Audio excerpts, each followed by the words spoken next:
I'm pretty good at that, right? All right. That was smooth.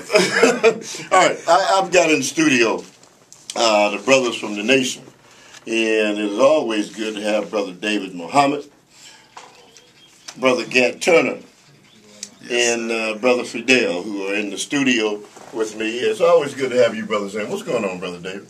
Well, first let me say assalamu alaikum, peace and blessings to the listening audience, and thank you again for inviting us on your show. We are approaching our annual convention honoring the birth of Master Farad Muhammad, who is the founder and teacher of the Nation of Islam, teacher of the Honorable Elijah Muhammad, called Saviours Day. And we're having an event tomorrow night at Muhammad Mosque No. 3, which is a fundraiser for the ministry and for the work of the Honorable Minister Louis Farrakhan. And the event tomorrow is a hip-hop and poetry fundraiser called Saviours Saturday. So that's what we're here to, announce to the community. Now, people hear hip-hop, they figure, they got to bring some brass knuckles. But that's not quite the case, is it, Brother Gat Turner? No, sir. No, sir, brother.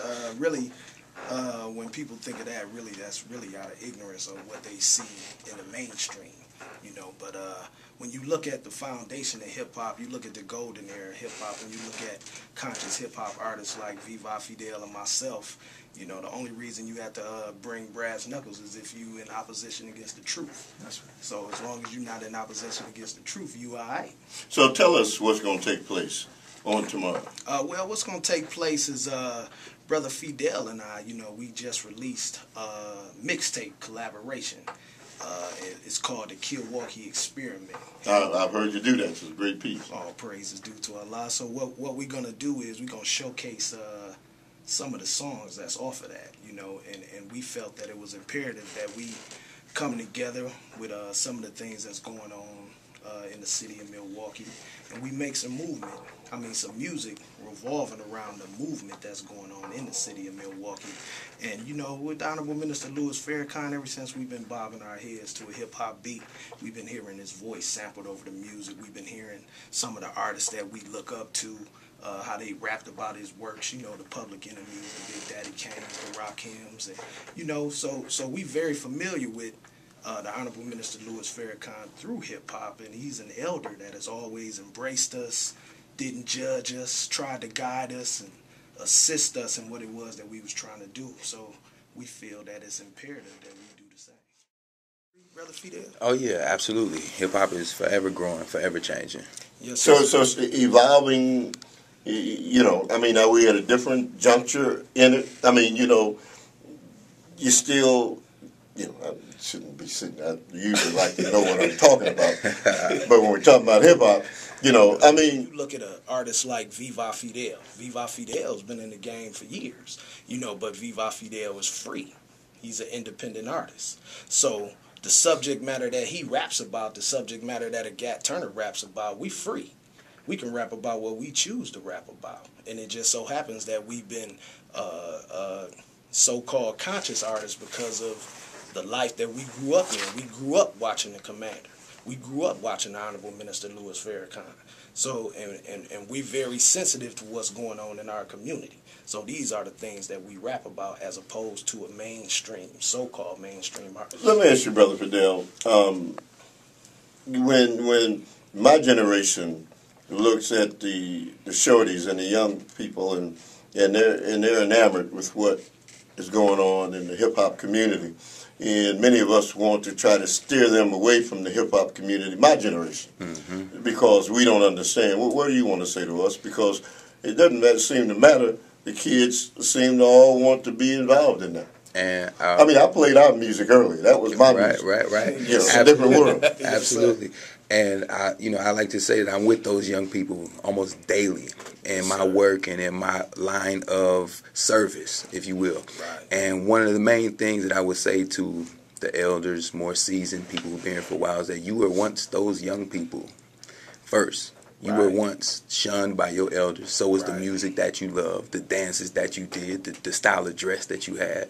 Your elders didn't like that either. And just don't forget that first. Start right there. True indeed. Well, because it's not going anywhere. Yeah, it's not going anywhere. It's not going anywhere. At this point, you should be trying to learn as much about it as possible. Yes, sir. Because it's communication that's global. and we've learned about the Blue Notes, the Dramatics, and all of these great groups through hip hop. So we know your music. Yes, sir. Learn about ours a little bit. Right. We know a lot about the old school because of hip hop. The art of hip hop is taking a little bit of gospel, a little bit of blues, a little bit of jazz, a little bit of this, a little bit of that, Right. smashing it all together. So we say, learn a little bit about what we're doing, and you may have to get over a couple of the particular words that we may use for emphasis, or for ignorance, if you will. But sometimes it's just to get the attention of people who wouldn't otherwise pay attention. This is going to be about more than hip hop. There's going to be spoken word. Absolutely. Right. What separates spoken word from hip hop? Nothing. Not really nothing. It's Nothing. really it's the same.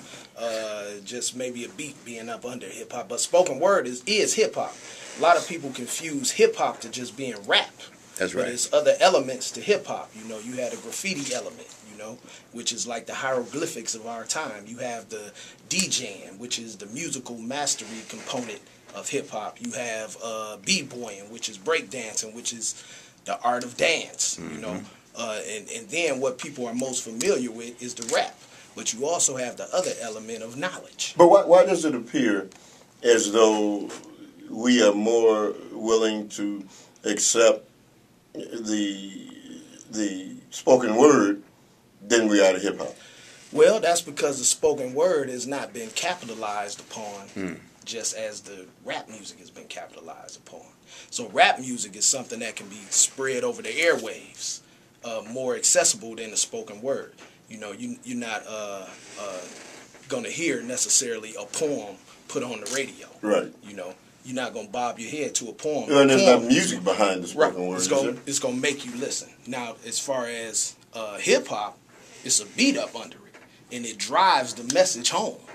And one of the things that the enemy did was he took hip hop when it was at its height and knowledge was being pushed over hip hop, and he took it and he swayed it to push the message that he wanted over. So spoken word artists are really hip hop artists who broke away from that and pushed the message of truth and knowledge. All of them are not on the same thing, but primarily they are. So spoken word could you say is more mainstream? No, sir. I would say it's not mainstream as so-called rap music.